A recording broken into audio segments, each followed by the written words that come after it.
Discord is a social messaging website with 19 million servers and billions upon billions of private messages and DMs, group chats, and servers all stored indefinitely from the day they're sent. That's a lot of data. A lot of data Discord wasn't ready to handle and had to fix immediately, lest it wanted its infrastructure and finance to collapse within a few days. So how did Discord manage to pull off one of the most impressive optimization feats in history to accomplish such a task? How does Discord even exist?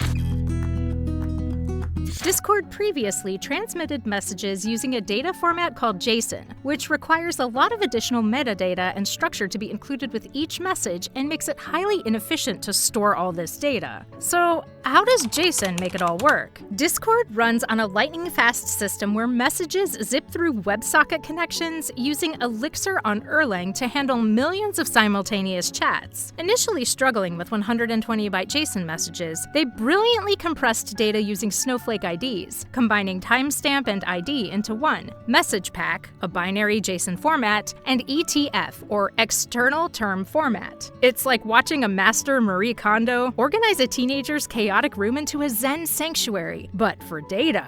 These optimizations shrunk messages to 40 bytes, enabling Discord to handle 4 billion daily messages with sub-100 millisecond latency. Think of it as turning bulky packages into compact, efficient deliveries without losing any content while maintaining the real-time speed users love. To fix this, Discord transitioned to a more efficient binary data format. Instead of the lengthy JSON structure we discussed, they use a custom binary protocol that can encode that same data much more compactly, reducing the bytes required to transmit each message and freeing up bandwidth. They also optimized how common elements like user IDs and channel names are represented, using compact IDs and referencing shared elements to reduce the per-message overhead significantly. They also used something fancy called delta encoding, where only the changes between subsequent messages are transmitted rather than resending the complete message data each time, and algorithms to compress the data further. These optimizations allow Discord to communicate the same rich messaging experience while using a fraction of the bandwidth compared to their old JSON-based approach. Theoretically, this is all fine and good. Now, just to implement it. Discord's engineering team encountered their critical breakthrough while analyzing network traces that exposed severe inefficiencies in their data transmission protocols. Their existing messaging system was operating with an astronomical overhead-to-payload ratio, necessitating an immediate architectural overhaul. Like watching someone use a freight train to deliver a single pizza, the inefficiency was both hilarious and painful to observe. Protocol buffers emerged as the optimal solution, implementing a sophisticated binary serialization framework that fundamentally transformed Discord's message handling infrastructure. The schema-based protocol transcends conventional compression methods by employing an advanced type system with backward-compatible schema evolution, enabling continuous format iteration while maintaining legacy client support. The technical sophistication of Protobuf's field encoding mechanism represents a quantum leap in efficiency. The system replaces redundant field name transmission with compact numeric identifiers, utilizing variable length encoding to minimize bandwidth consumption. This approach, combined with intelligent handling of optional fields and default values, produces a wire format that dramatically reduces data transmission overhead while ensuring message integrity. It's like watching a master origami artist fold a jumbo jet into a paper airplane that somehow flies better than the original. The implementation's true technical excellence manifests in handling complex nested structures and repeated fields. Protobuf's wire format employs length-prefixed encoding and packed repeated fields, achieving compression ratios that surpass traditional compression algorithms while maintaining data structure integrity. This optimization particularly shines in scenarios involving deeply nested objects and array-like data structures, where JSON's verbose syntax typically results in significant payload bloat. In other words, this is compression, but it gets more complicated. Speaking of, thanks so much for all the support on the channel lately. It really means a lot, and I want to give something back to you guys. So do you need a job? That sounded a bit weird.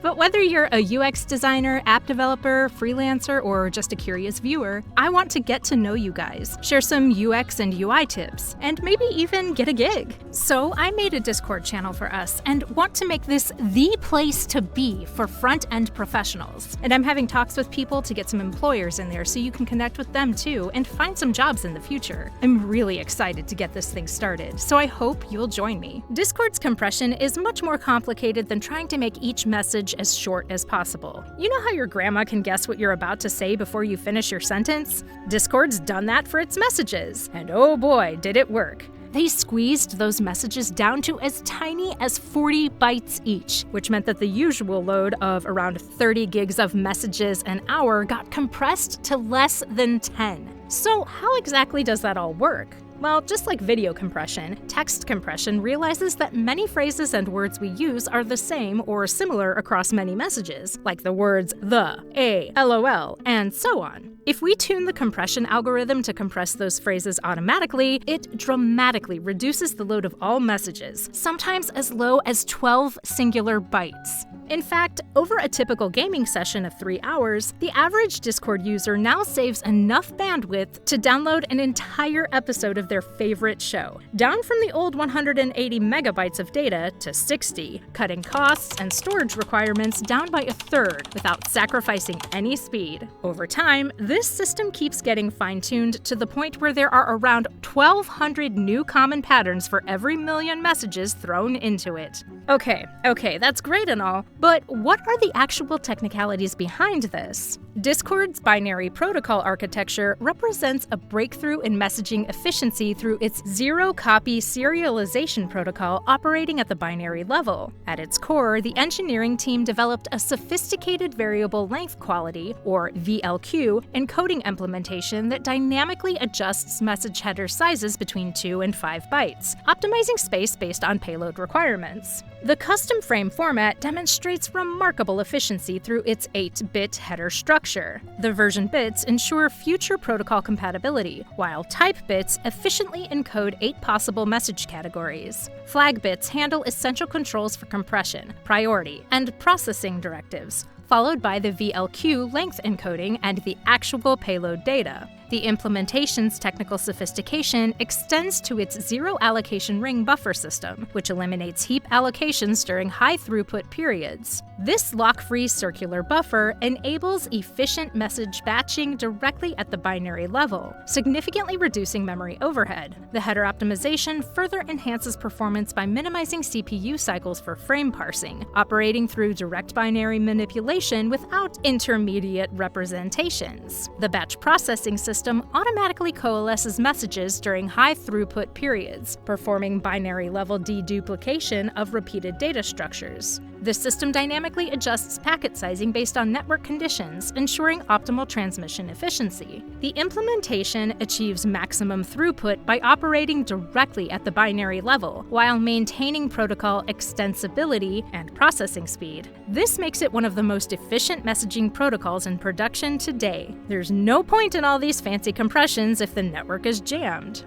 Discord's engineers orchestrate a symphony of bytes through one of the most sophisticated traffic management systems ever devised. The connection pooling mechanism implements an advanced TCP session reuse protocol that maintains persistent connections through a sophisticated state machine, dramatically reducing the overhead of TCP handshakes. This isn't your grandfather's connection pooling. It's an adaptive system that dynamically scales based on traffic patterns and connection longevity metrics. It's like having a valet who doesn't just park your car but also keeps the engine warm, predicts when you'll need it next, and has it ready at the perfect moment. The modified cubic algorithm represents a quantum leap in congestion control. Discord's TCP stack achieves superhuman reaction times to network conditions by implementing a custom polynomial growth function for the congestion window. The selective acknowledgement, or SAC, implementation and fine-tuned TCP window scaling create a self-healing network that recovers packet loss with surgical precision. Enter the multi-tiered buffer hierarchy, a masterpiece of prioritization engineering. The system employs lock-free ring buffers stratified across priority levels, with real-time voice and video packets flowing through ultra-low latency circular buffers optimized for minimal cache misses. The standard and low-priority buffers implement sophisticated overflow protection mechanisms while maintaining optimal memory utilization patterns.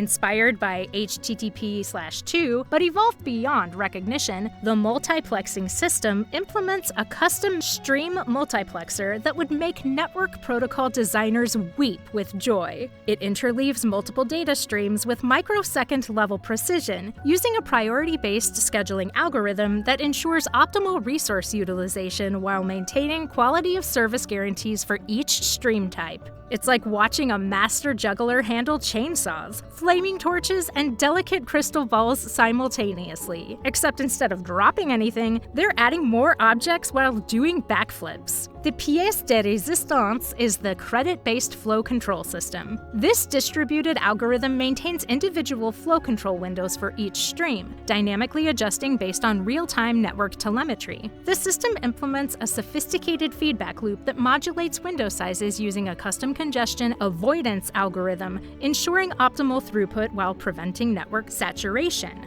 This intricate dance of packets and protocols has created something unprecedented, a communication platform that actually becomes more efficient under load, turning the traditional rules of network scaling on their heads. It's not just engineering, it's digital artistry at its finest. Great, they have come up with a solution. Now, how do they implement this cutting-edge compression technology on their servers? Diving into Discord's bandwidth optimization saga is like watching engineering wizardry meet real-world chaos. Imagine trying to teach quantum physics to a room where half the students speak different languages while juggling flaming torches. The backward compatibility challenge was a particularly delightful nightmare. The engineering team performed what amounts to protocol gymnastics, orchestrating a sophisticated dance between the original WebSocket-based JSON protocol and the sleek new protocol buffer implementation. They crafted an elegant protocol negotiation layer that would make a diplomatic summit look simple, complete with parallel processing pipelines that handle multiple message formats simultaneously without breaking a sweat. It's like being a translator at the UN who suddenly has to simultaneously interpret ancient Latin, modern slang, and dolphin noises while riding a unicycle. The distributed systems edge cases were where things got spicy. Message ordering became a fascinating puzzle requiring a distributed sequence numbering system that would make Einstein proud. Implementing logical clocks to wrangle out-of-order messages like a temporal traffic controller. The team's message reordering buffer, complete with configurable delay windows, handles network jitter with the precision of a Swiss watchmaker. At the same time, their adaptive retry mechanism performs an elaborate exponential back-off dance for unreliable connections. High-latency scenarios demanded solutions worthy of a networking noir novel. The team's predictive pre-warming system for connection pools operates like a digital fortune teller, while their intelligent message coalescing mechanism adapts to network conditions with the grace of a chameleon. Their modified TCP congestion window behavior for high-latency paths represents one of the most sophisticated network optimization codes on this side of Silicon Valley. The cross-platform compatibility challenge was where things got truly interesting. Picture juggling different platform-specific networking APIs, WinSock, Network.Framework, OKHTTP, and WebSocket API, while maintaining consistent behavior. The resulting platform-agnostic abstraction layer is a testament to engineering elegance, complete with custom buffer management systems and compression algorithms that perform like Olympic athletes regardless of the platform's constraints. It's the kind of solution that makes senior engineers nod appreciatively while junior developers scratch their heads in amazement. And what were the results? The numbers came in like fireworks lighting up a night sky. Bandwidth usage dropped faster, a whopping 66% reduction across the board. Server costs shrank like ice cream on a hot day, while message delivery became as swift as an arrow in flight. User complaints about lag disappeared like magic. The servers now purr along like a well-oiled machine, handling millions of messages as quickly as a breeze carrying autumn leaves. And the best part? Discord's electric bill got as slim as a summer diet, 30% lower server resource usage. You learned about Discord, but did you know that Netflix also significantly reduced its streaming costs? To learn more, check out our video on how Netflix reduced streaming costs by 20% with a clever encoding trick.